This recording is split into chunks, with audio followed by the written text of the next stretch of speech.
কি ভাবছিস? এটাই না? এসব কি? এটা হলো তোর সমস্যার প্রতিকার।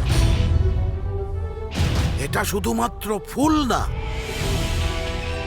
এর ভেতরে লুকিয়ে আছে অমৃত, হচ্ছে তোর ছেলের জীবন।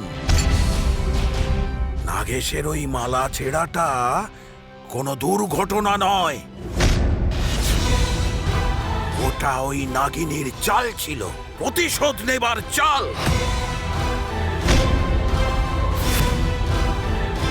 বাবা, নাগেশের জন্য কতদিন ধরে এই বিপদের প্রতিকার আমি খুঁজেই যাচ্ছি। কিছু তো উপায় হবে, কিছু তো রাস্তা আছে বাবা। দোষ কারোর নয় রে মা, তবে একটা কথা তুই